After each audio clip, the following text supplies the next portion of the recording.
আমি তো ভালোবাসি তোকে লিখেছেন সালমা চৌধুরী। মেঘে নিজের মুখ থেকে বন্যার হাত সরিয়ে লম্বা করে শ্বাস নিয়ে বলল, আমি যা চাই তাই পাই। তোকে আমার ভাবি হিসেবে চেয়েছি, ইনশাআল্লাহ সেটাও পেয়ে যাব। বন্যা হুঙ্কার দিয়ে উঠল, তোর আজগবি ইচ্ছে পূরণ হওয়ার নয়। মেঘের মুখ ফুলিয়ে কপালে গুটিয়ে সূক্ষ্ম নেত্রে বন্যার দিকে তাকিয়ে আছে। সাদিয়া বলে উঠল, পূরণ হওয়ার নয় কেন? তুই কি অন্য কাউকে পছন্দ করিস? বন্যা কিছু বলার আগেই মেঘ গর্জে উঠে বলল, না, বন্যা কাউকে পছন্দ করে না, আর না করলেও শুধু আমার ভাইকেই করবে। এর মধ্যেই মিনহাজ বলল, মেঘ, তুই এতদিনে একটা সঠিক সিদ্ধান্ত নিয়েছিস।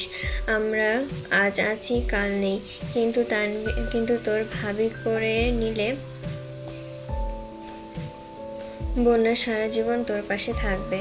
বন্যার নাকের ডগা লাল বর্ণ ধারণ করেছে, রাগে চোখ মুখ আগুনের মতন হয়ে গেছে। চোয়াল শক্ত করে বন্যা বলল, তুই আর কথা বলিস না, ভণ্ড কোথাকার। সেই দিন তো খুব করে বলেছিলি, কার এত সাহস যে মেঘের গায়ে হাত তুলবে? আমি দেখব, মেঘকে বাঁচাবো। পরে কোথায় ছিল বাঁচানোর ক্ষমতা? আবির ভাইয়ের এক ধমক খেয়েই তো স্তব্ধ হয়ে গিয়েছিলে। মিনহাজ ঢোক গিলে উষ্ণ স্বরে বলল, ধমক খেয়ে স্তব্ধ হয়নি, অন্য কারণে হয়েছিলাম। সাদিয়া জিজ্ঞাসা করলো, কি কারণে? তোদের বলা যাবে না, কারণ তোরা ভয় পাবি। মিষ্টি গম্ভীর কণ্ঠে বলল, ভাব কম নিয়ে বল। মিনহাজ কপাল চুলকিয়ে বিড়বিড় করে বলল, সেদিন আমির ভাইয়ের কাছে কিছু একটা ছিল, সেটা বুঝতে পেরেই আমি ভয়ে চুপ করে গিয়েছিলাম। মেঘ ভ্রু কুঁচকিয়ে তাকিয়ে আছে, দৃষ্টিতে তীক্ষ্ণতা। বন্যাও মুখ বেঁকিয়ে চেয়ে আছে। সাদিয়া আর মিষ্টি বেশ কৌতূহলী। সাদিয়া নিচু কণ্ঠে জিজ্ঞাসা করল, কি ছিল? ভয় পাবি না তো? না, বল। মিনহাজ ঢোক গিলে ধীর কণ্ঠে বলল, রিবল। মেঘ সঙ্গে সঙ্গে গর্জিয়ে উঠে বলল, চুপ কর মিনহাজ, আবির ভাইকে কি তোর গুন্ডা মনে হয়? আমার আবির ভাইয়ের নামে আর একটা বাজে কথা বললে আমি তোকে শেষ করে ফেলবো। মিনহাজ ভ্রু গুটিয়ে ভাবলেশীন জবাব দিল, আমি জানি তোরা বিশ্বাস করবি না, তাই তোদের এতদিন কিছু বলিওনি। তাছাড়া মেঘ শোন, আবির ভাইকে গুন্ডা বলছি না আমি, শুধু বলছি ওনার কাছে এরকম কিছু একটা ছিল। বন্যা ফোঁস করে বলল, বাজে কথা বলিস না মিনহাজ, আবির ভাইকে দেখেই তুই ভয়ে চুপসে গিয়েছিলি, সেটা স্বীকার কর। মিনহাজ গম্ভীর কণ্ঠে বলল, ওনাকে দেখে ভয় পেলে হয়তো ভয়ে পালাতাম, না হয় শুরু থেকে চুপ করে স্ট্যাচুর মতো দাঁড়িয়ে থাকতাম। কিন্তু তোদের মনে আছে কি না জানি না, আমি কিন্তু ঠিকই কথা বলতেই এগিয়ে গিয়েছিলাম। ওনার ধমক খেয়ে থেমেছি ঠিক আছে, কিন্তু আমার নজর ছিল ওনার হাতের দিকে। উনি বারবার পেছন থেকে কিছু একটা বের করতে চেয়েছিলেন, কিন্তু ওনার বন্ধু হাত চেপে ধরে বারবার বারণ করছিল। আমি যতক্ষণ মাথা নিচু করে দাঁড়িয়েছিলাম ততক্ষণ শুধু সেই দিকেই তাকিয়েছিলাম। মেঘ অবিশ্বাস্য কণ্ঠে বলল, তুই বললি আর আমিও বিশ্বাস করে ফেললাম? জীবনেও না, বিশ্বাস করতে হবে না। যেদিন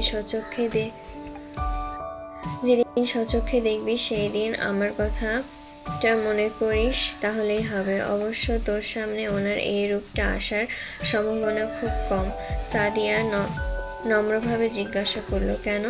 মিনহাজ ফের বলল, মেঘের সামনে আবির ভাই খুব ফর্মাল, অথচ আড়ালে। মেঘ ভারী কণ্ঠে শোধালো, আবির ভাইয়ের কাছে যদি সত্যি এমন কিছু থাকে, ওনার অ্যাক্সিডেন্ট করার পর কোথায় হাওয়া হয়ে গিয়েছিল? হাসপাতালে তো আমি সর্বক্ষণ ওনার সাথে ছিলাম, দেখিনি কেন? মিনহাজ সশব্দে হেসে বলল, ওনাকে হাসপাতালে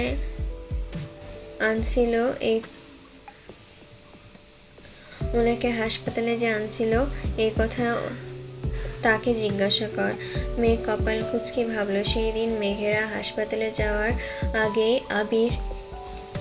আবিরকে রুমে পাঠিয়ে দেওয়া হয়েছিল, তাছাড়া তানভীর ভাইয়াও সেখানে ছিল না। তাহলে কি মিনহাজের কথাই সত্যি? মেঘ নিজের মাথায় নিজে গাঁঠা মেরে মনে মনে বিড়বিড় করলো, আমি কি ভাবছি এসব? বন্যা মেঘকে এক পলক দেখে ধমকের স্বরে বলল, চুপ করবি? তোদের আজে বাজে কথা শুনে ইচ্ছে হচ্ছে ওই লাঠিটা দিয়ে তোদের মাথা ফাটাই। তামিম এবার করুণ স্বরে বলল, হ্যাঁ, একেবারে মেরে ফেল। কপালে কোন ফেরে যে তোদের দুটোর সঙ্গে বন্ধুত্ব হয়েছিল মাত্র আল্লাহ ভালো জানে। একজন 3 দিন বন্দি। মিনহাজ তামিমকে গুতা দিতেই তামিম চুপ করে গেছে। বন্যা তৎক্ষণাৎ জিজ্ঞাসা করলো, এই মিনহাজ, তখন 3 দিন তোরা কোথায় ছিলি? কি হয়েছিল তোদের? সেসব বলা বারণ।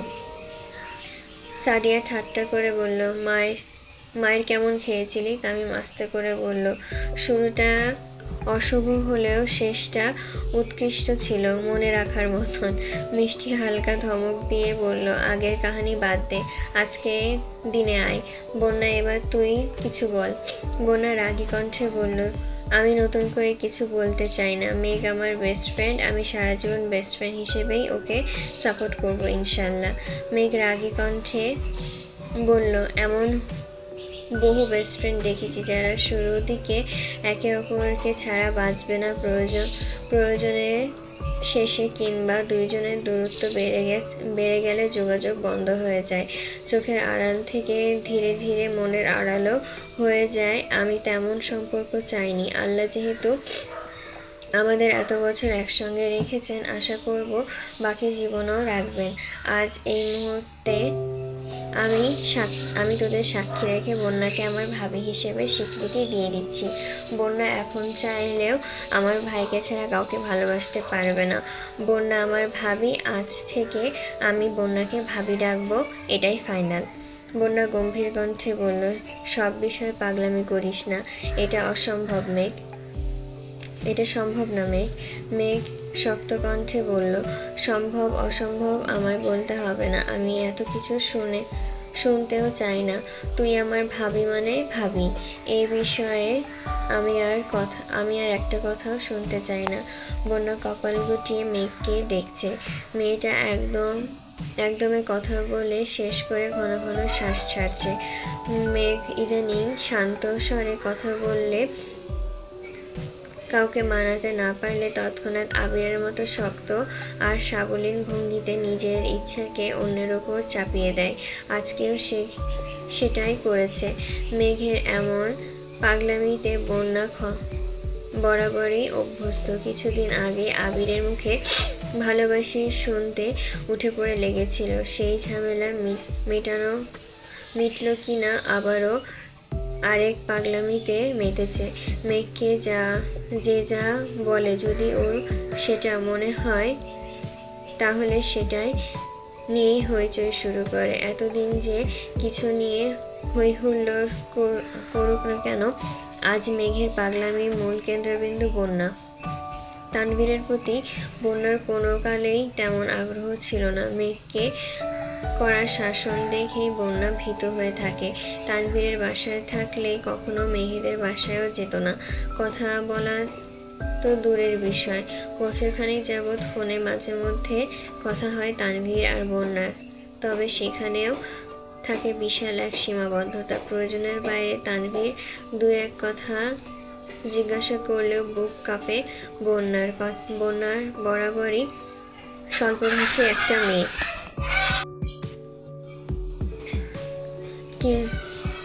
কোনো কিছু ভালো না লাগলে মুখের ওপর বলতে দুবার ভাবে না, কিন্তু মেঘের সাথে সেভাবে কথা বলতে পারে না, কারণ মেঘ খুব অভিমানী। একবার মন খারাপ করে ফেললে এত সহজে ঠিক হয় না।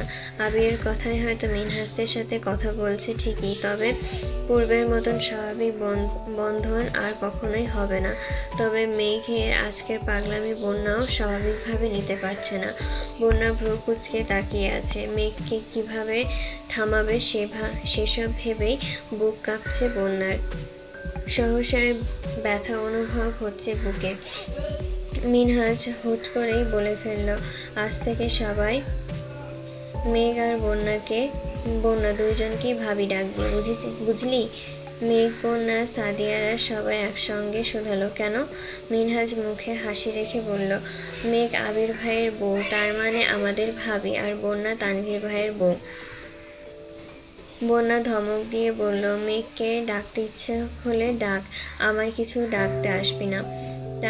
তামিম লম্বা করে শ্বাস টেনে ফোঁস করে ছেড়ে উদাসীন ভঙ্গিতে বলল, থাক ভাই, আমরা আর কোনো রিস্ক নিতে চাই না। আজ থেকে মেঘও ভাবি, তুইও ভাবি। মেঘ গম্ভীর কণ্ঠে বলল, আবির ভাইয়ের সাথে আমার বিয়ে হয় কিনা সন্দেহ, ভাবি ডেকে আর কোমল মনে আর আঘাত দিস না। মিনহাজ মুখে হাসি রেখে বলল, আমরা এত কিছু জেনে কি করব? বাঁচতে হলে ভাবি ডাকা ছাড়া উপায় নেই। আর ভাবি প্লিজ আমাদের মাফ করে দিন। আর বন্যা ভাবি প্লিজ আপনিও আমাদের মাফ করে দিন। বন্যা রেগে ফুঁসতে ফুঁসতে বলল, আমাকে একদম ভাবি ডাকবি না। মেঘ পাগলামি করছে, সাথে তোরাও শুরু করেছিস। তামিম মৃদুস্বরে বলল, মেঘের ভাবি অথবা অন্য কারোর ভাবি যাই হোস না কেন, ঘুরে ফিরে আমাদের ভাবিই হবি। তাই তোরা দুইজনেই আমাদের ভাবি। মেঘ নিজের হাঁটুর ওপর হাত রেখে মেকিস্বরে বন্যাকে ডাকলো, ভাবি, ওই ভাবি। বন্যা অগ্নিদৃষ্টিতে মেঘের দিকে তাকিয়েই মেঘ আটকে কিছুটা পেছনে উল্টে উল্টে বিড়বিড় করলো, দেখো ভাবি, তুমি আমার সাথে এমন ব্যবহার করতে পারো না। আমি কিন্তু ভাইয়াকে বিচার দেব। আমি না তোমার একমাত্র ননদিনী। একটু সুশ্রীর মতন তাকাও, মিষ্টি করে হাসো, তবেই না মনে শান্তি লাগবে। বন্যা মুখ মলিন হয়ে আছে, নাক মুখ দেখেই বোঝা যাচ্ছে ভেতর ভেতর রাগ পুষছে। দাঁতে দাঁত চেপে ধরে মেঘের পাগলামিগুলো সহ্য করছে, কিন্তু আর পাচ্ছে না। বন্যা রাগী স্বরে বলতে শুরু করলো, মেঘ, তোর এই পাগলামির কোনো ভিত্তি নেই। তুই আমার বেস্ট ফ্রেন্ড, তোর সাথে আমার ভালো সম্পর্ক আছে, সেটা ভিন্ন কথা। সেখানে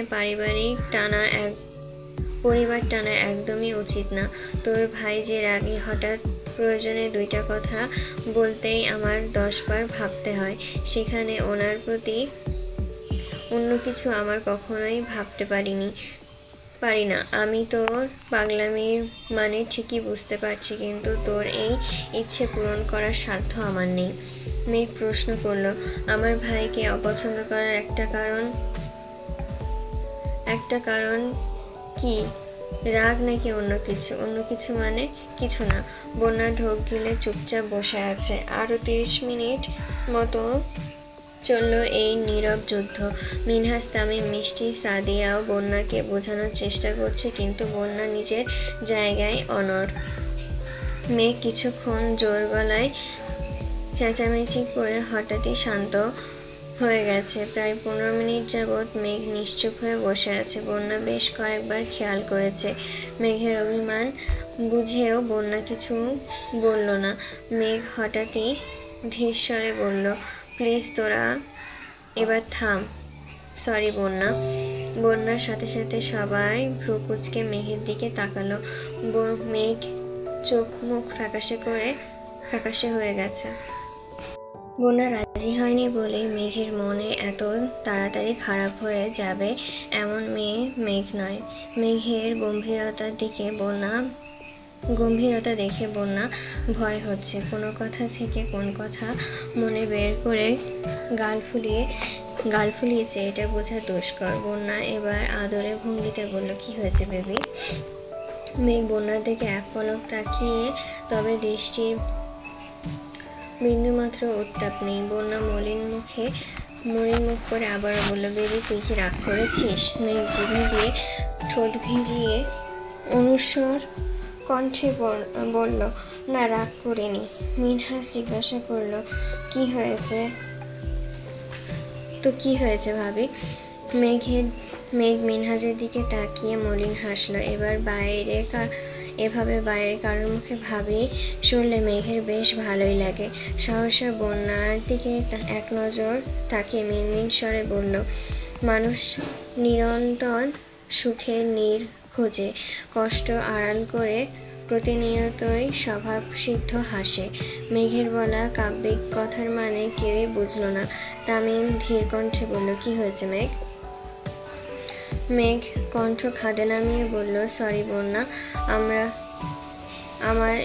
আমার ওই রকম ভাবে জোর করা একদমই উচিত হয়নি। বন্যা তপ্ত স্বরে বলল, কি হয়েছে তোর? প্লিজ বল। মেঘ ঢোক গিলে গলা খাকারি দিয়ে বলতে শুরু করলো, আমার পরিবার যেমন ছোট থেকেই আমার ব্যাপারে খুব সিরিয়াস, তেমনই আমি আমার পরিবারের ব্যাপারে সিরিয়াস। প্রতিটা মানুষের মতন আমার মনেও পরিবারের প্রতি সফট কর্নার আছে, যা হয়তো সারা জীবন থাকবে। আমার পরিবারের অভ্যন্তরীণ সমস্যার কথা আমি এত সহজে কাউকে বলি না, এমনকি বন্যাকেও না। আমার মন খারাপের সময়টা নিজেকে গুটিয়ে রাখি, তবুও বন্ধুদের ফ্যামিলি প্রবলেম শেয়ার করি না। আবির ভাই ব্যথিত বাসার সবার সাথেই আমার খুব ভালো সম্পর্ক, এমনকি যে তানভীর ভাইয়া আমায় ছোট থেকে কড়া শাসনে রেখেছে, আমাকে বড় করেছে, তাকেও আমি খুব ভালোবাসি।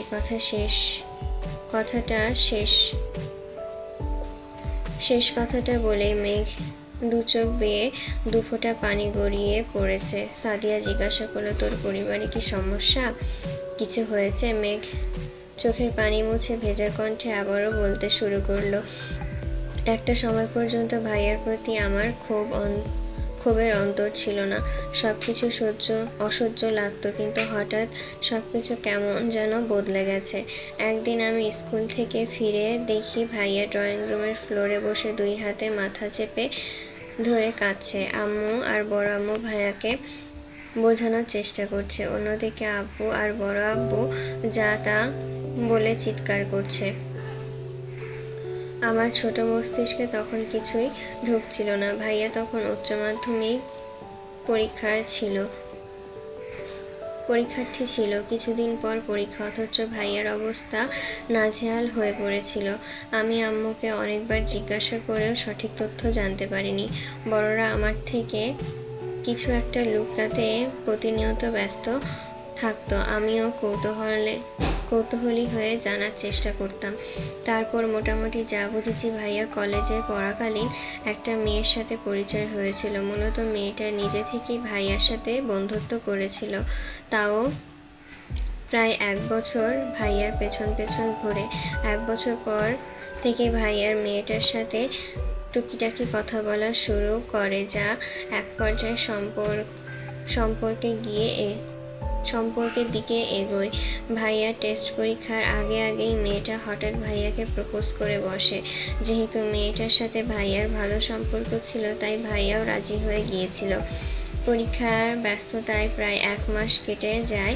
তারপর ভাইয়া এক ফ্রেন্ড ভাইয়াকে মেয়েটার ব্যাপারে কিছু তথ্য দেয়।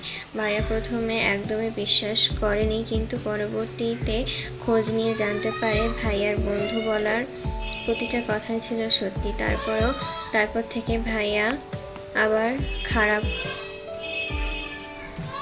ভাইয়ার অবস্থা খারাপ হয়ে গিয়েছিল। একের পর এক অসুস্থতা লেগেই ছিল। প্রায় 6 মাস ভাইয়া দুনিয়ার কোনো খবর বলতে পারেনি, ইয়ার লস গিয়েছে।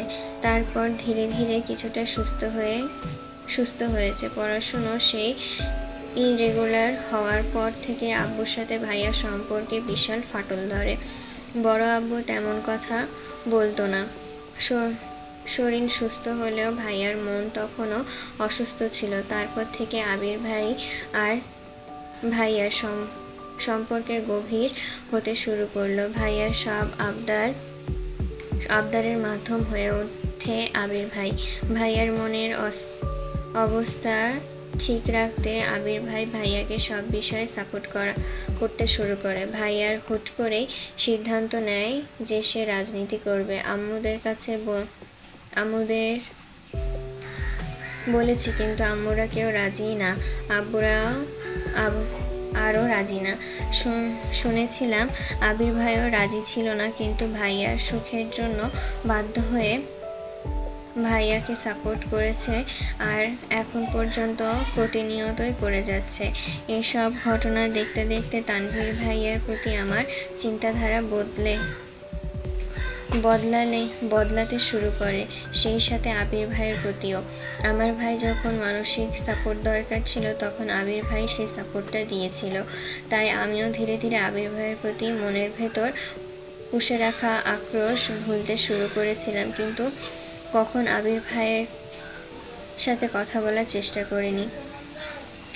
বন্যা ভ্রু কুঁচকে তাকিয়ে আছে। সাদিয়া প্রশ্ন করলো, মেয়েটা কি করেছিল? আমি বিস্তারিত জানি না, তবে শুনেছি মেয়েটা তার গ্রামের স্কুলে পড়াশোনা করাকালীন স্থানীয় এক ছেলের সাথে সম্পর্কে জড়িয়েছিল, যার মোটামুটি 4-5 বছরের। তারপর এখানে এসে ভর্তি হয়। তখন ভাইয়াকে দেখেছে মোটামুটি পরিচিত আর ছেলে এলাকার স্থায়ী।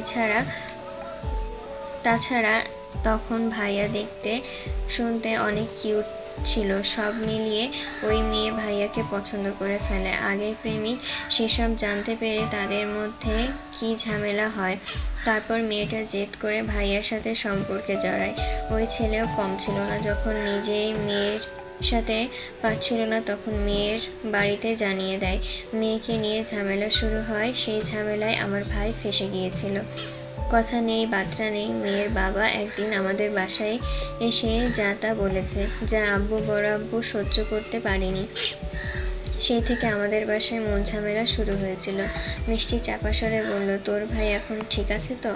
মেঘ মৃদু হেসে বলল, এখন ভাইয়া একদম ঠিক আছে। জানি না ভাইয়ার মনের কি অবস্থা। কখনো এ বিষয়ে বিস্তারিত জানতে চাইনি আমি। ভাইয়া সুস্থ হওয়ার পর থেকে আম্মুরা বা আমাদের সাথে কখনোই খারাপ ব্যবহার করেনি। সেই ঘটনার পর থেকে ভাইয়ার মুখে কখনো মেয়ের কথা ভুলেও শুনিনি, কখনো কারোর সাথে তেমন কথা বলতেও দেখিনি।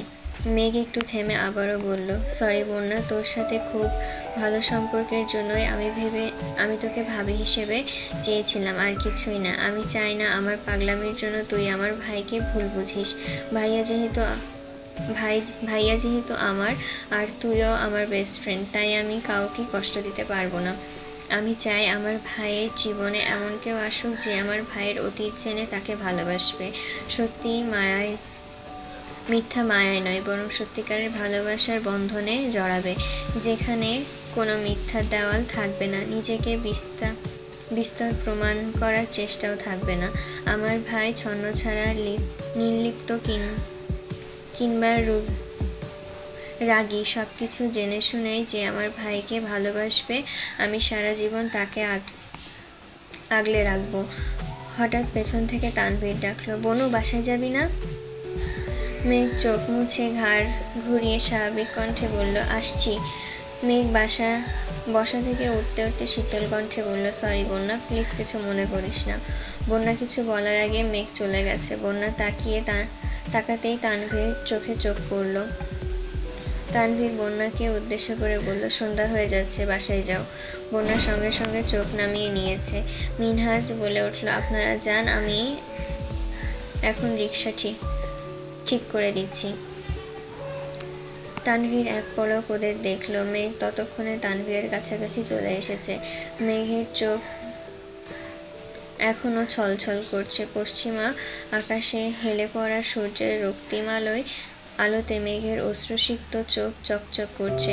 তানভীর তপ্ত স্বরে জিজ্ঞাসা করল, কাঁদছিস কেন? মেঘ অবিলম্বে চোখ মুছে ভেজা কণ্ঠে বলল, চলো যাই। তানভীর আবারও প্রশ্ন করল, এতক্ষণ যাবৎ এখানে বসে আছিস, খাসনি কিছু? মেঘের তড়িৎ জবাব, না। মেঘ হঠাৎ মাথায় আসে আবির ভাই নতুন গাড়ি কিনেছে। মিনহাজরা যেহেতু তাকে আবির ভাইয়ের বউ ভাবে, তাই ভাবি হিসেবে মেঘের ওদের ট্রিট দেওয়া উচিত। মেঘ দাঁড়াতেই উত্তেজিত কণ্ঠে বলল, আমি আগামীকাল তোদের ট্রিট দেব, চলে আসিস। তারপর তানভীরদের সাথে চলে গেছে। মেঘের মুখে হাসি আছে, তবে চোখের পাপড়িগুলো এখনো ভেজা। আবির ড্রাইভিং সিটে বসেছিল। মেঘকে শুকনো মুখ আর ভেজা চোখে দেখে কপাল গুটালো। তানভীরের দিকে তাকিয়ে ইশারায় জানতে চাইল, কিন্তু তানভীরও জানে না। আবির শীতল কণ্ঠে প্রশ্ন করলো, কেউ কিছু বলেছে? মেঘ ফিক করে হেসে উল্টো প্রশ্ন করলো, আমাকে কেউ কিছু বলার সাহস আছে? আবির আর তানভীর দুজনে নিঃশব্দে হেসে গাড়ি স্টার্ট দিল। টুকটাক খাওয়া দাওয়া করে বাসায় মানুষদের জন্য খাবার নিয়ে বাসায় ফিরতে ফিরতে সন্ধ্যা হয়ে গেছে। আলী আহমেদ খান আর মোজাম্মেল খান নামাজের জন্য কেবলই বাসা থেকে বের হচ্ছিলেন। নতুন গাড়ি থেকে আবিরদের নামতে দেখে ওখানেই থমকে দাঁড়ালো। মেঘ, আবির, তানভীর তিনজনেই গাড়ি থেকে নামছে। মোজাম্মেল খান মেঘকে প্রশ্ন করলেন, কোথায় গিয়েছিলে তুমি? বন্ধুদের সাথে দেখা করতে, তারপর ভাইয়ারা নিয়ে এসেছে। আলী আহমেদ খান আবিরকে উদ্দেশ্য করে জিজ্ঞাসা করলেন, গাড়ি কি তুমি কিনেছো নাকি অন্য কারোর? আমি কিনেছি, মোজাম্মেল খান গম্ভীর কণ্ঠে বললেন।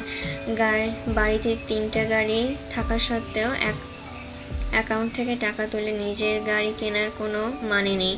আবির মাথা নিচু করে দাঁতে দাঁত পিষে নিজের রাগ সংযত করার চেষ্টা করলো। ছোট করে শ্বাস ছেড়ে মাথা তুলে নিরেট কণ্ঠে বলল, চেক করে দেখবেন, অ্যাকাউন্ট থেকে যে টাকাটা তুলেছিলাম সেটা রেখে দিয়েছি, আর আমি আমার টাকা দিয়েই গাড়ি কিনেছি। আলী আহমেদ খান গম্ভীর কণ্ঠে বললেন, আবির, তোমাকে অ্যাকাউন্টে টাকা রাখতে একবারও বলা হয়নি।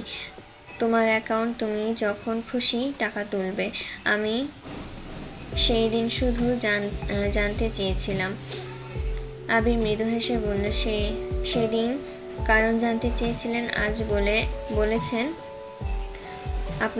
আপনাদের জমানো টাকা দিয়ে গাড়ি কিনেছি। 2 দিন পর আমি অন্য কিছু করলে দেখা যাবে সেইখানেও আপনাদের জমানো টাকার কথা উঠবে।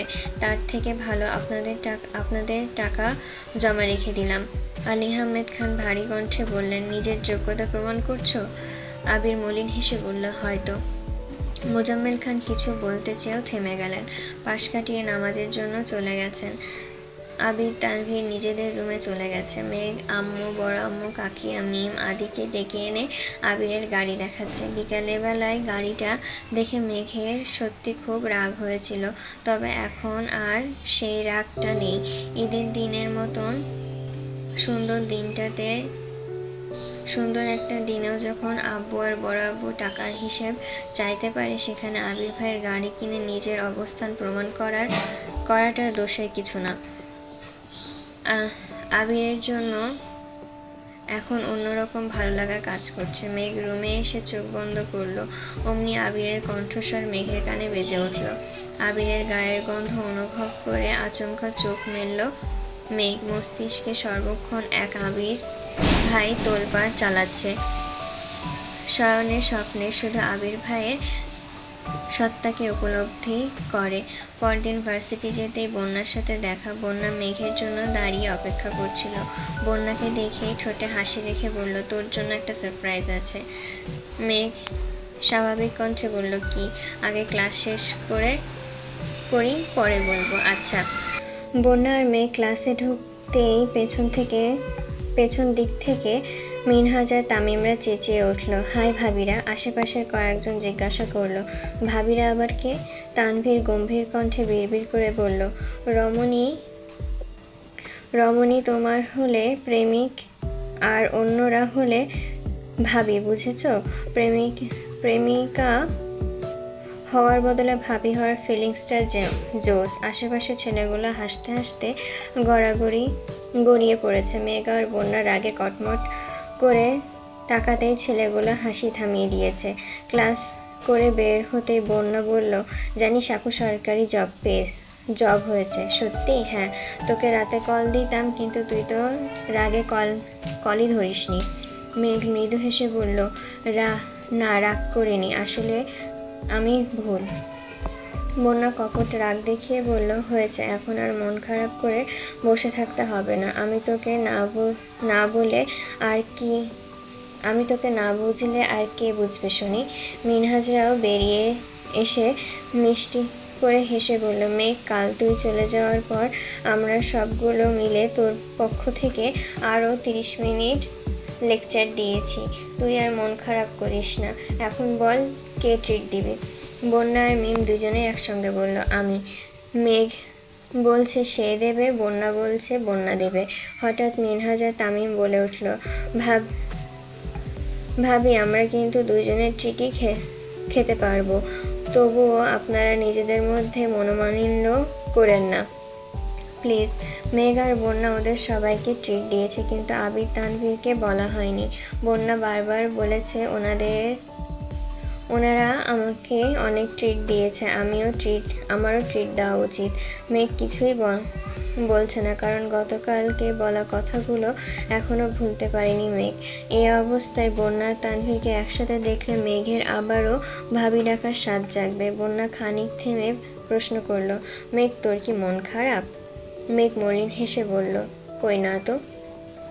এমন সময় আবির কল দিয়েছে। মেঘ কল রিসিভ করেই খুব স্থিরে ফিসফিস করে কথা বলছে। মিষ্টি সবার উদ্দেশ্যে বিড়বিড় করে বলল, মন খারাপ হওয়ার আগে যদি প্রিয় মানুষের কল চলে আসে তখন মন খারাপ হওয়ার সুযোগই থাকে না। বন্যার সময় আছে, ভেবে দেখ। আবির ভাই যেমন মেঘের কেয়ার করে, তানভীর ভাইয়াও কিন্তু তেমন কেয়ারই করবে। যতই হোক দুইজনের গায়েই একই রক্ত। বন্যা কপাল গুটিয়ে তাকালো, আর কিছুই বলল না। মেঘ খাওয়া দাওয়া করে বাসায় চলে এসেছে। গতকাল ইকবাল খান বাসায় ছিল না, আজ বিকেলে ফিরেছেন। আবিরের গাড়ি দেখে উনি রীতিমতো আশ্চর্য হয়েছেন।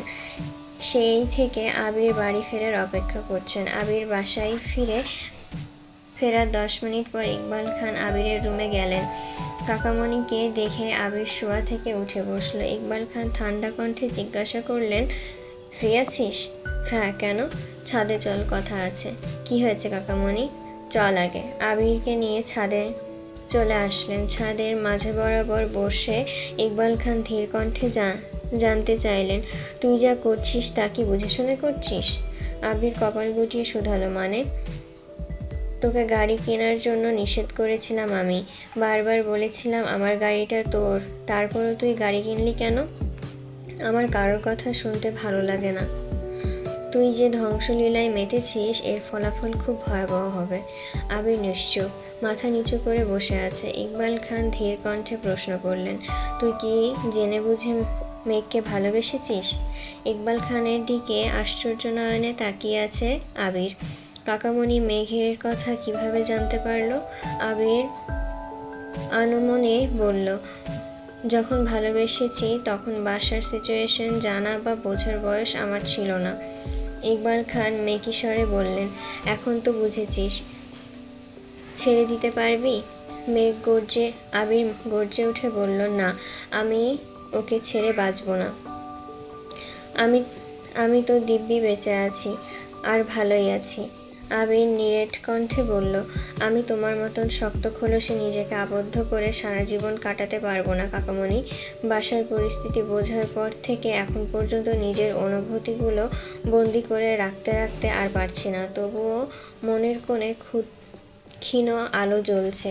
মনে হচ্ছে হয়তো সবকিছু ঠিক করতে পারবো। যদি ঠিক না হয় তখন? আবির মৃদু হেসে বলল, যা কিছু হতে পারে। ইকবাল খান শান্ত স্বরে বললেন, তোদের অপ্রকাশিত আবেগগুলো দেখে মাঝে মধ্যে আমারই ভয় হয়। মেয়েটার মুখের দিকে তাকানো যায় না। আমার হাতে ক্ষমতা থাকলে আমি ধুমধাম করে তোদের বিয়ে দিয়ে দিতাম। আবির মুচকি হেসে বলল, কখনো প্রয়োজন হলে পাশে থেকো প্লিজ। ইকবাল খান শক্ত গলায় বললেন, ইনশাল্লাহ, আমি সবসময় তোর পাশে আছি। আর পাশে আছি বলেই তোকে গাড়ি কিনতে নিষেধ করেছিলাম। টাকা খরচ করতে বারবার নিষেধ করি। কখন কোন পরিস্থিতি সামনে চলে আসে বলা যায় না। সমস্যা নেই, তুমি চিন্তা করো না। আবির আর ইকবাল খান বেশ কিছুক্ষণ ছাদে কথা বলল। আবির হঠাৎ প্রশ্ন করলো, আচ্ছা কাকামণি, আমি মেঘকে পছন্দ করি এটা তুমি কিভাবে জানলে? ইকবাল খান শান্ত স্বরে বললেন, আমি আরো 6 মাস আগে থেকেই তোদের খেয়াল করছি। প্রথম এটা বুঝতে না পারলেও ধীরে ধীরে বুঝতে পেরেছি। শোন, বাসায় একটু সাবধানে থাকিস। আচ্ছা। আবির নিজের রুমে চলে গেছে। দেখতে দেখতে আরো 15 দিন কেটে গেছে। এর মধ্যে বন্যা একদিন মিম, মেঘ, আদি, তানভীর, আবির সবাইকে ট্রিট দিয়েছে। আজ ভোরবেলা ঘুম থেকে উঠে না খেয়ে তানভীর বেরিয়ে গেছে। আবিরও তাড়াহুড়ো করে নাস্তা করে বেরিয়েছে। আবির আজ আব্বুর অফিসে যায়নি, সরাসরি নিজের অফিসে এসেছে। দুপুরের দিকে আবির ল্যাপটপে কাজ শেষ করে চেয়ারে হেলান দিয়ে সবেমাত্র চোখ বন্ধ করেছে।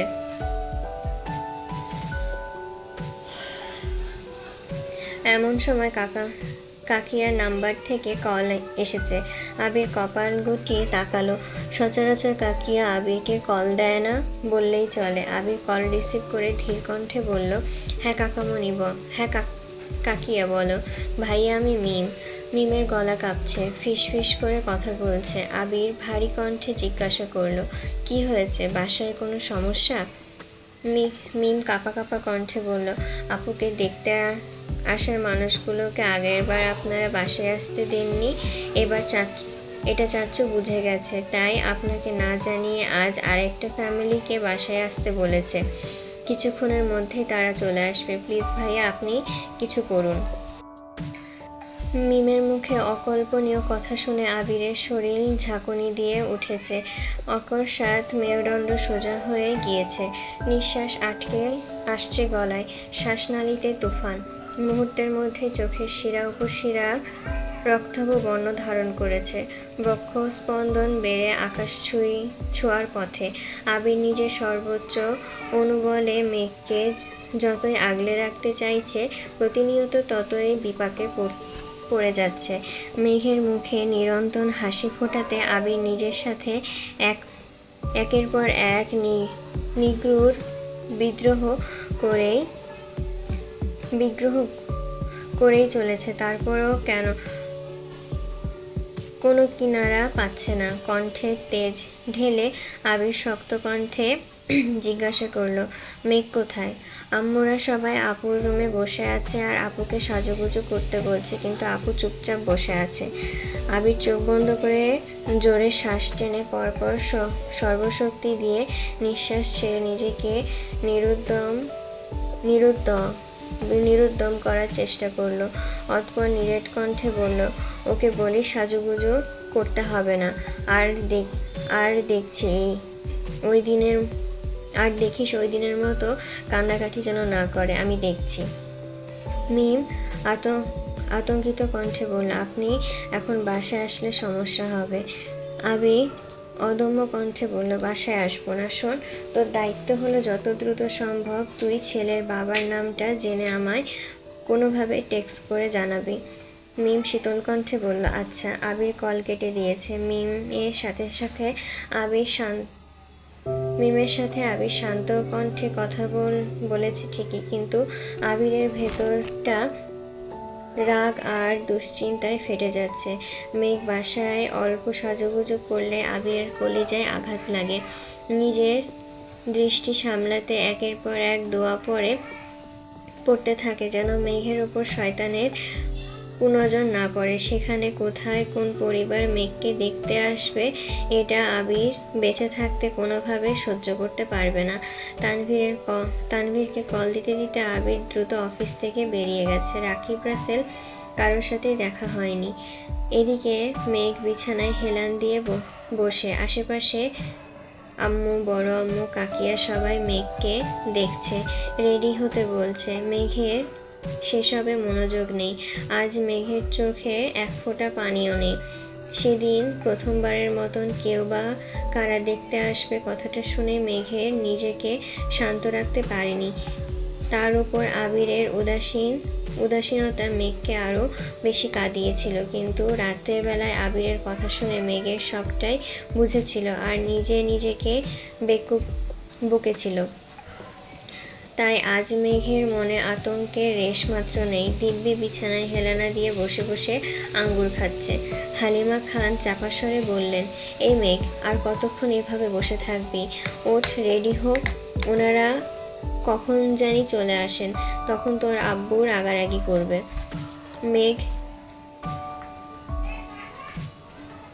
মেঘ স্তম্ভিত দৃষ্টিতে তাকিয়ে ঠান্ডা কণ্ঠে বলল, আম্মু আমি শান্তিতে খাচ্ছি, এটা কি তোমার সহ্য হচ্ছে না?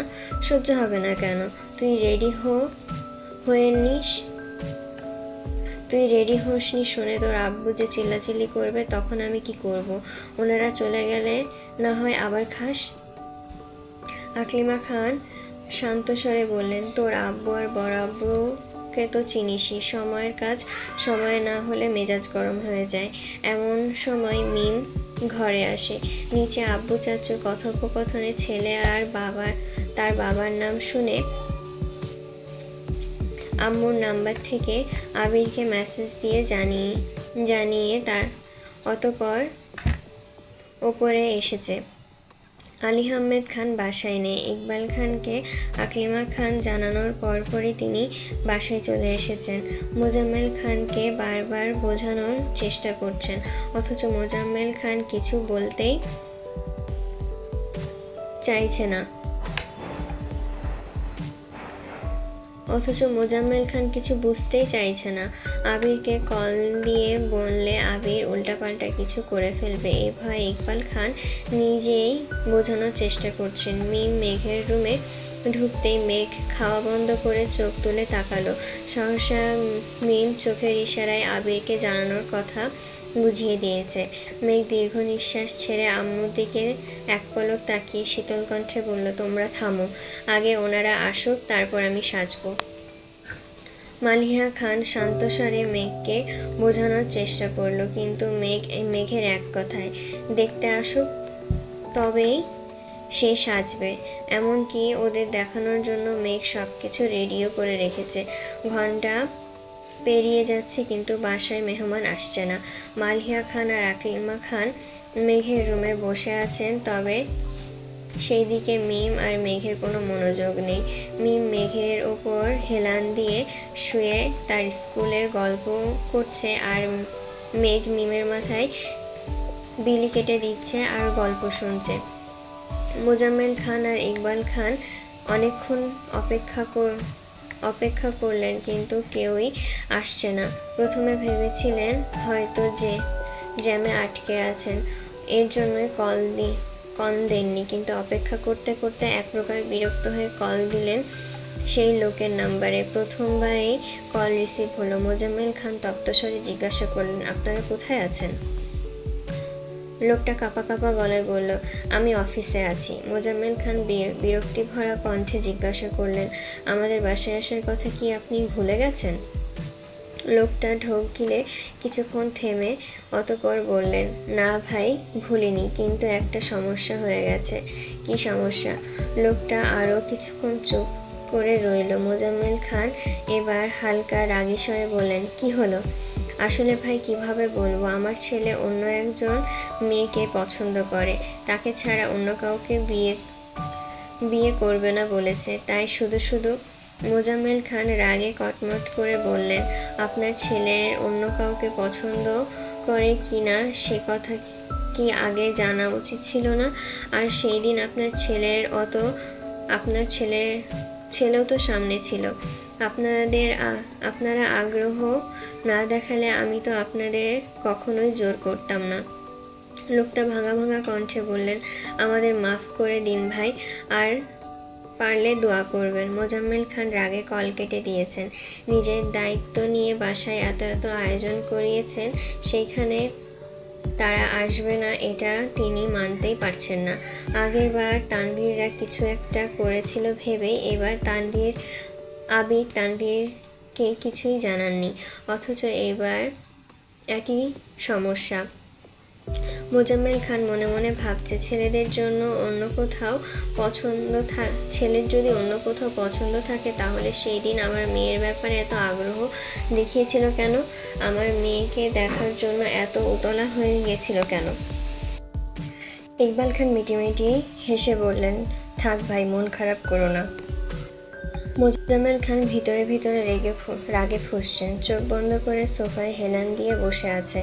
ইকবাল খান উপরে গিয়ে মেঘের রুমের দরজার সামনে দাঁড়িয়ে বললেন, তোমরা যে যার রুমে যাও, ওনারা আসবেন না।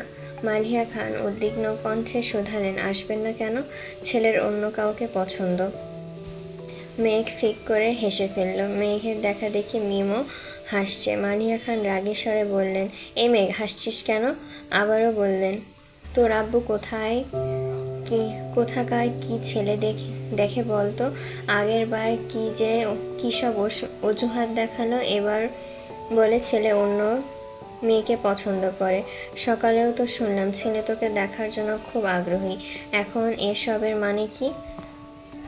মেঘ বড় আম্মুর দিকে তাকিয়ে মৃদু হেসে মনে মনে আওড়ালেন, শাশুড়ি আম্মু, ওই ছেলে আমাকে দেখার আগ্রহ থাকলেও কি হবে? তোমার ছেলে তো বিন্দুমাত্র আগ্রহ নেই। তোমার ছেলে সবার সামনে যতই স্বাভাবিক থাকুক না কেন, আড়ালে ঠিকই আমাকে নিয়ে ভাবে। আর আমি শিওর ওই ছেলের গার্লফ্রেন্ড আজই আবিষ্কার হয়েছে, আর সেটাও তোমার ছেলেই করিয়েছে।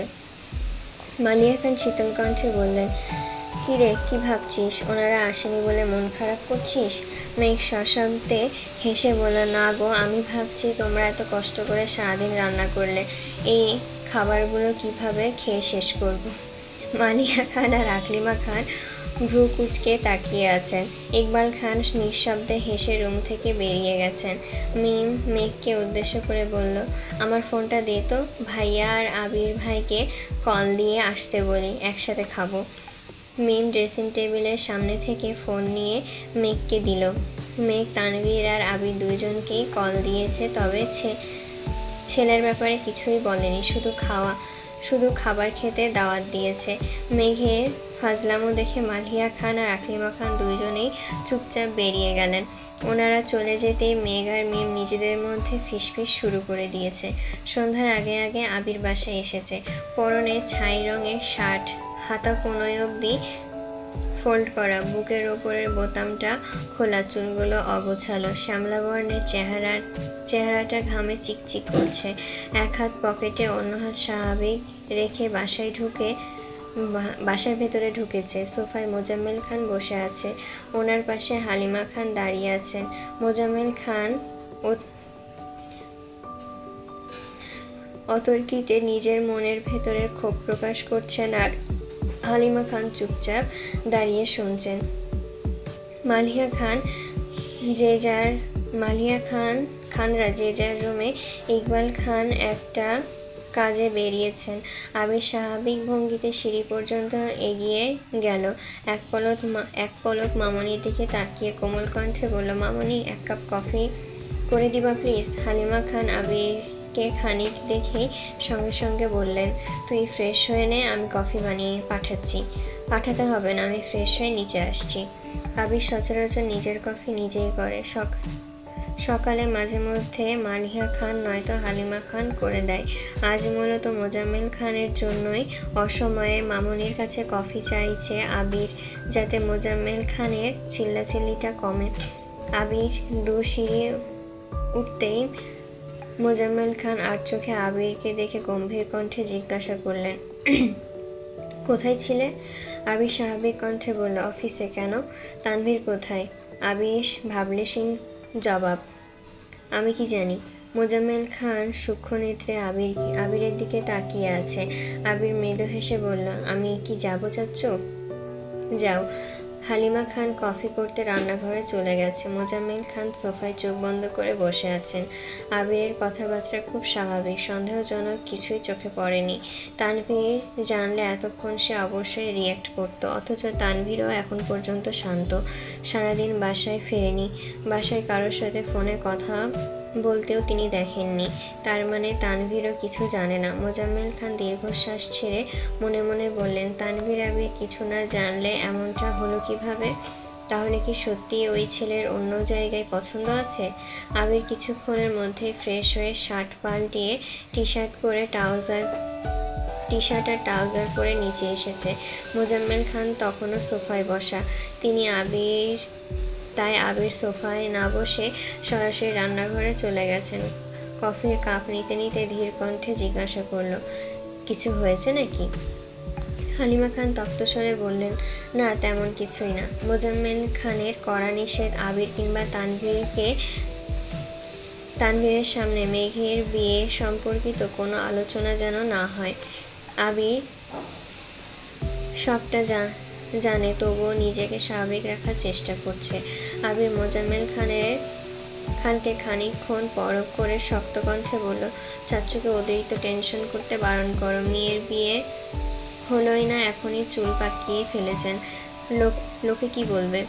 আবিরের দুষ্টুমি বুঝতে পেরে হালিমা খান মৃদু হেসে বলল, আমাকে বলছিস কেন, তুই গিয়ে বল। আবির হাতের কফির কাপ নিয়ে এগিয়ে যেতে যেতে ডাকলো, চাচ্চু। মোজাম্মেল খান আবিরের দিকে সরাসরি তাকিয়ে আস্তে করে বলো। আবির ঠোঁট বেঁকিয়ে হেসে বলল, মামনি বলছে আপনার চুল নাকি পেকে যাচ্ছে, আপনাকে এখন আর আগের মতো ভালো লাগে না। মোজাম্মেল খান অনচ্ছ হেসে বললেন, তাই নাকি? এর মধ্যেই হালিমা খান রান্নাঘর থেকে তেড়ে এসে আবিরের হাতে আস্তে করে থাপ্পড় দিয়ে বলল, এই ফাজিল, আমি কখন এই কথা বললাম? আবির অনিশ্চয়তার স্বরে জবাব দিল, তুমি মনে মনে ভাবছিলে, ওইটাই চাচ্চুকে জানালাম। হালিমা খান রাগী রাগী মুখ করে আবিরের দিকে তাকিয়ে আছে। মোজাম্মেল খান আবির আর মালিয়া খান দুইজনকে কিছুক্ষণ দেখে গুরুভার কণ্ঠে বললেন, তাহলে আমার এখন কি করতে হবে?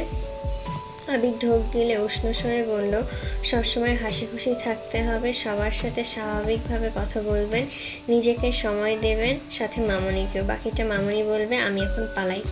আবির টেবিলের উপরে কাপ রেখে সিঁড়ি দিয়ে ছুটছে। মোজাম্মেল খান ঠোঁটে অস্পষ্ট হাসি রেখে হালিমা খানের দিকে তাকালেন। আবিরের অকপটে বলা কথাগুলো মালিয়া খানের মনের অন্তরালে লুকানো অব্যক্ত অনুভূতি। হালিমা খান স্বচ্ছ দৃষ্টিতে আবিরের দৌড় দেখছে। 2-3 সিঁড়ি লাফ দিয়েই দ্রুত উঠছে ছেলেটা।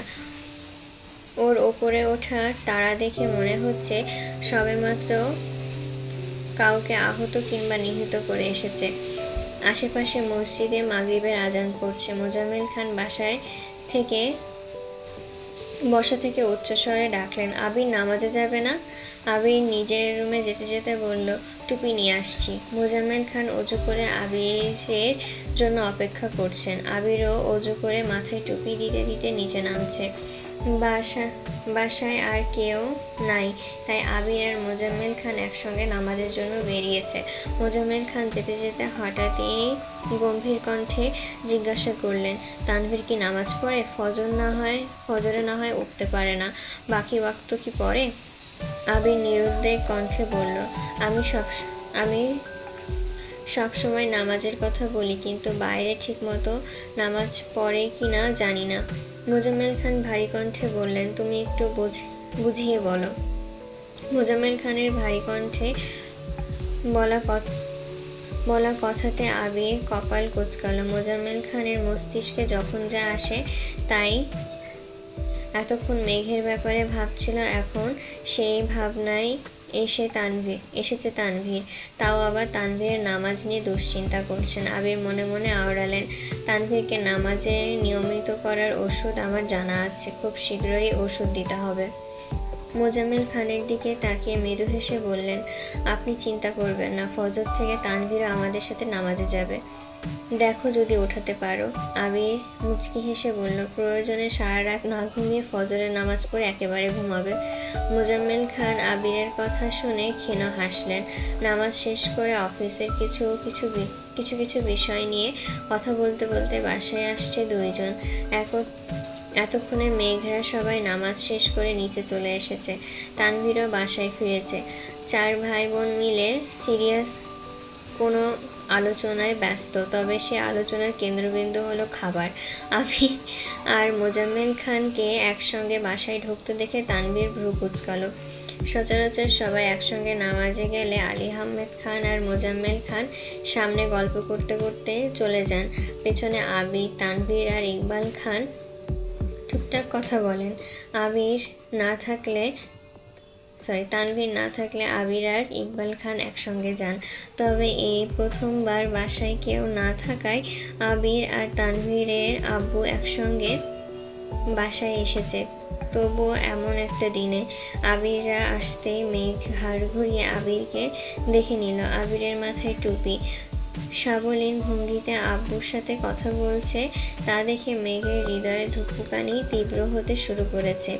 মালিয়া খান খেতে ডাকছে, তাই আলী আহমেদ খান আর ইকবাল খান ব্যতীত বাকি সবাই গিয়ে খেতে বসেছে। রাকিবের নাম্বার থেকে তানভীরের ফোনে বারবার কল আসছে।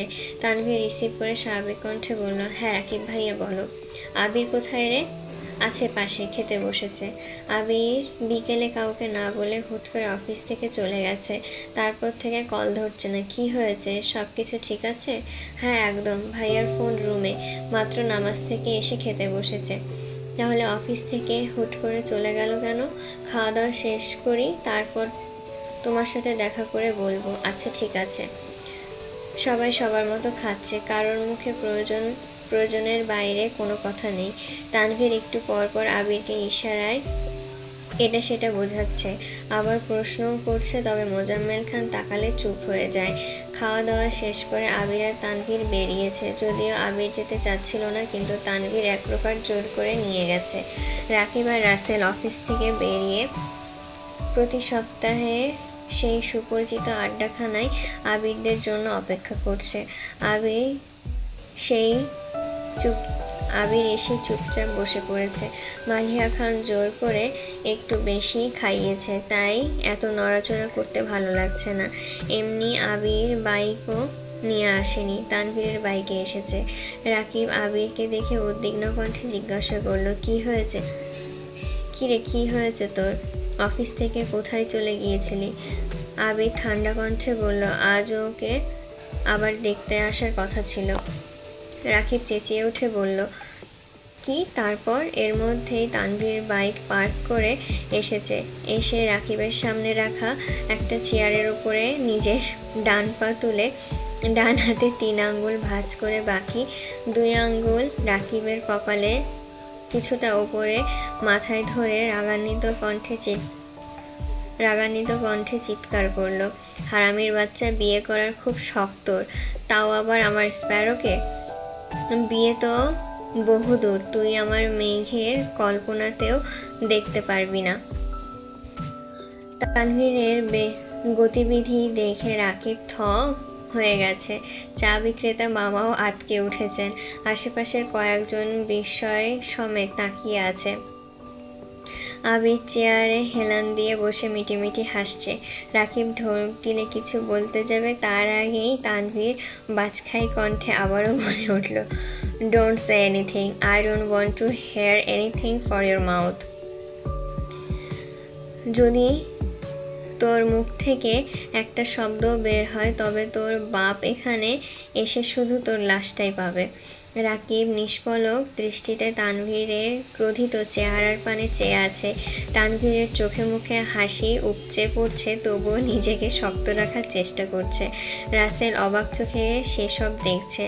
অকস্মাৎ রাকিব হাসতে শুরু করলো। তানভীর তখনও রাগী লোক নিয়ে চেয়ে আছে। আবির গুরুভার কণ্ঠে বলল, তোর নাটক দেখানোর জন্যই জোর করে আমায় নিয়ে এসেছিস, তাই না? রাকিব হাসতে হাসতে বলল, চিন্তা করিস না, সেরা অভিনেতার পুরস্কার এবার তুই পাবি। ওদের হাসি দেখে তানভীর নিজেও হাসি আটকে রাখতে পারল না। হাসতে হাসতে রাকিবের মাথা থেকে হাত সরিয়ে চেয়ার থেকে পা নামিয়ে টিস্যু দিয়ে চেয়ারটা মুছে বসলো। শুকনো গলায় ঢোক গিলে আহত স্বরে বলল, ইস, থামালে কেন আমাকে? রাকিব তখনও হাসিই যাচ্ছে। হাসি কিছুটা কমিয়ে বলল, পেছনে তাকিয়ে দেখ, মানুষ যেভাবে তোকে দেখছে মনে হচ্ছে পুলিশ আসতে বেশি দেরি নেই। তানভীর অকস্মাৎ পেছন ফিরে তাকালো। প্রায় 15-20 জন লোক দাঁড়িয়ে, দৃষ্টিতে আতঙ্ক। তানভীর থতমত খেয়ে বলল, এ ভাই, আমি কিছু করিনি। লোকজন কিছু এখনো নিশ্চুপ দাঁড়িয়ে আছে। তানভীর ভ্রু কুঁচকে উষ্ণ স্বরে বলল, বিশ্বাস করুন, আমি কিছুই করিনি। দেখুন, আমার হাতে কিছুই নেই। আবির আর রাকিব হাসতে হাসতে ক্লান্ত হয়ে যাচ্ছে। চা বিক্রেতা মামা মৃদু স্বরে বললেন, আরে কোনো সমস্যা নেই, ওরা সবাই ভাই ভাই, এমনিতেই মজা করছে, আপনারা যান। আস্তে আস্তে মানুষ চলে যাচ্ছে, যেতে যেতেও বারবার তানভীরকে দেখছে। কয়েকজন এখনো ঠাই দাঁড়িয়ে আছে। আবির তাদের দেখে বিড়বিড় করে বলল, আমাকে দেখতেই এত ভয় পাচ্ছে, ভাবছি ভাইয়াকে দেখলে ওদের কি হতো। রাসেল চোখ মুখ কুচকে জিজ্ঞাসা করলো, আবির কি আজকে নিজের রূপ দেখিয়ে ফেলেছে? মিনহাজদের ঘটনায় আমি এত কষ্টে আবিরকে আটকেছিলাম, তারপরও পারলাম না, সেই তো গিয়ে অ্যাক্সিডেন্ট করলো। রাকিব শান্ত স্বরে জিজ্ঞাসা করলো, আবির কি এভাবে হুমকি দিয়েছিল তানভীর? তানভীর মেকি স্বরে বলল, দূর, এটা তো শুধু ট্রেলার ছিল। রাকিব আর রাসেল বিস্ময়কর দৃষ্টিতে আবিরের দিকে তাকিয়ে আছে। আবির স্বাভাবিক কণ্ঠে বলল, আমাকে এভাবে দেখার কি আছে? দেখছি তুই ঠিকঠাক আছিস কিনা। আমার আবার কি হবে? না, কিছুই না। তা এইভাবে আর কতদিন? জানি না। রাকিব ঠাট্টার স্বরে বলল, তোদের জন্য প্রতিনিয়তই আমার সংসারে ঝগড়া হয়। আবির ভ্রুকুচকে বলল, আমরা কি করলাম? তুই কি করিস নাই? মেঘকে তুই ইচ্ছে করে কষ্ট দিচ্ছিস, মেঘের ভালোবাসা বুঝিস না। সেই দিন তো রিয়া রাগে বলছে মেঘকে তার কোন কাজিনের বউ করে নিয়ে যাবে। আবির অগ্নিদৃষ্টিতে তাকিয়ে গম্ভীর কণ্ঠে বলল, রাকিব, তোর বউকে সামলে রাখিস। উল্টাপাল্টা কথা বললে তোর বউকে মেরে তোকে বিপত্নী করে ফেলবো। রাকিব মৃদু হেসে বলল, এমন করিস না ভাই, আমার একটাই বউ। তানভীর সশব্দে হেসে বলল, তোমাদের তো একটা হলেও আছে, অন্তত বলতে পারছো সে আমার। এদিকে আমার তো একটাও নেই। তা আবির গম্ভীর কণ্ঠে বলল, থাকবে কিভাবে? নির্বোধের মতন কোথাকার কোন মেয়ের প্রস্তাবে রাজি হওয়ার সময় মনে ছিল না? খোঁজ খবর না নিয়েই ধুম করে প্রেমে পড়ে গেছিস। আসছে আমার প্রেমিক পুরুষ। তানভীর মন খারাপ করে বলল, তখন না হয় আমি নির্বোধ ছিলাম, এখন তো বোধ হয়েছে আমার, আর ঠিকঠাক কাউকে পছন্দ করেছি, তাহলে তাকে কেন পাচ্ছি না? আবির শক্ত কণ্ঠে বলল, নামাজ পড়িস কয় ওয়াক্ত? আল্লাহর কাছে কতবার চাস তাকে? মাঝে মাঝে চাই। তাহলে আর কি, মাঝে মাঝেই আসবে। তানভীর কপাল গুটিয়ে ফোঁস করে শ্বাস ছাড়ল। আবির ভারী কণ্ঠে বলল, দেখ তানভীর, তুই ফজর থেকে আমাদের সাথে নামাজে যাবি। কাল থেকে যদি এক ওয়াক্ত নামাজ মিস দিস, তাহলে তোর না হওয়া প্রেমিকার কাছে তোর নামে অপপ্রচার করব। তানভীর নিরেট কণ্ঠে বলল, কি? আবির খানিক হেসে বলল, তাছাড়া আমি আমার শ্বশুর আব্বাকে কথা দিয়েছি, সেই কথা তো আমার রাখতেই হবে। প্রয়োজনে তোকে কান ধরে নিয়ে যেতেও আমার কোনো সমস্যা নেই। তানভীর ঠাট্টা স্বরে বলল, বাহ, শ্বশুরকে পটানোর ধান্দা নাকি? আবির নিঃশব্দে হাসলো। রাকিব তানভীরের দিকে তাকিয়ে বলল, ওইখানে ঝামেলার সমাধান হয়েছে নাকি বেঁধে রেখে এসেছিস? ভাইয়া গেলে বাধার প্রয়োজন পড়ে না, সবকিছু একদম সমাধান করেই আসে। রাসেল বলল, ঝামেলা কি বেশি হয়েছে? তোমরা তো ভাইয়াকে চেনোই, বনুর ব্যাপারে সামান্যতম বিষয়ে যে পরিমাণ ক্ষিপ্ত হয়, সেখানে বনুর বিয়ের বিষয় উঠে গেছে। কি হতে পারে ভাবো? সিচুয়েশন এতই খারাপ হয়ে গিয়েছিল যে হয় এসপার নয় ওসপার হয়ে যেত। তখন ছেলের বাবা এসেছে, ওই অবস্থায় ছেলেকে বাঁচাতে ডিরেক্ট ভাইয়ার পায়ে ধরে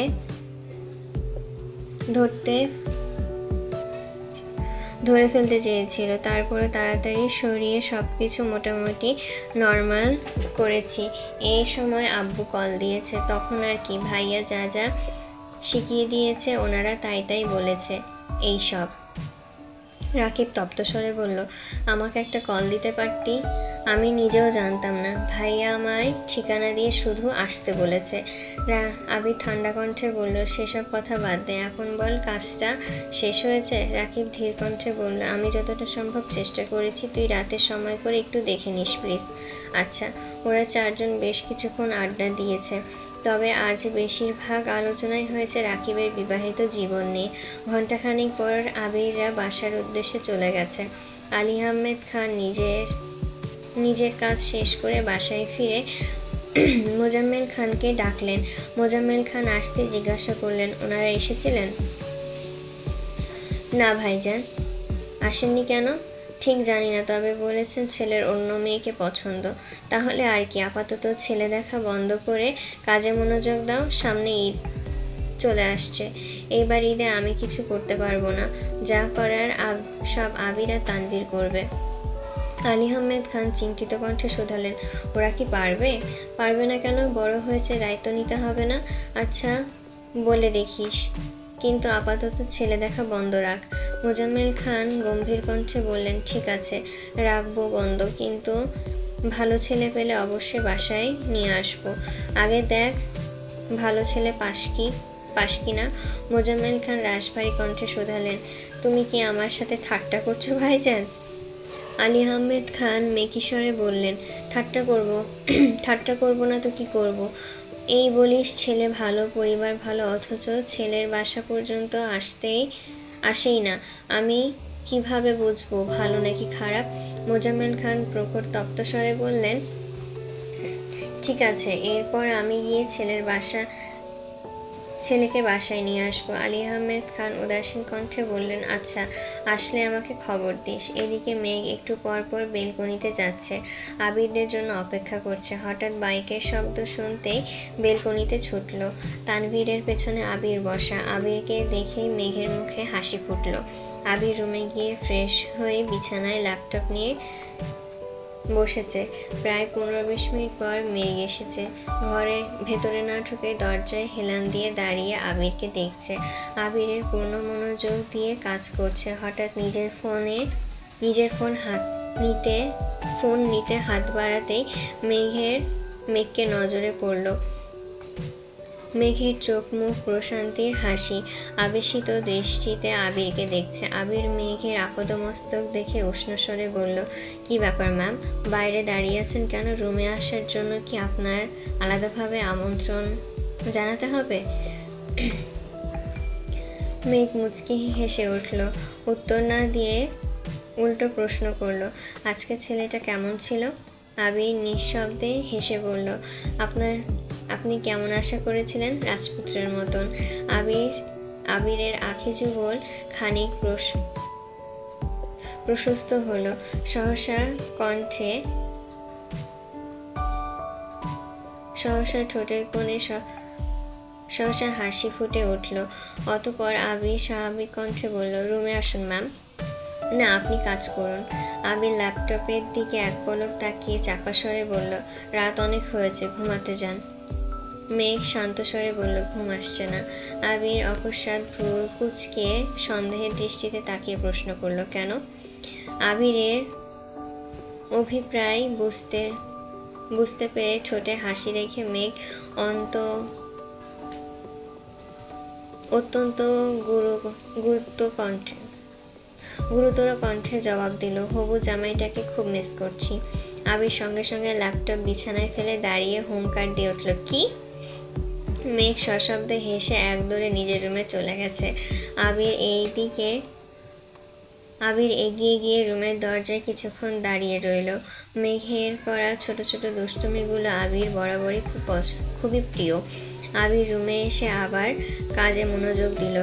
ঘণ্টাখানেক পর মেঘের নাম্বার থেকে একটা মেসেজ আসে, মেসিও, অনেকটা নিচে লেখা, হবু জামাই।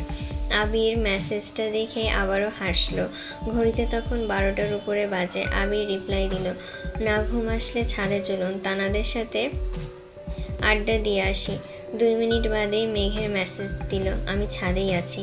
আবির এক লাফে বিছানা থেকে নেমে দ্রুত দৌড়ে ছাদে গেল।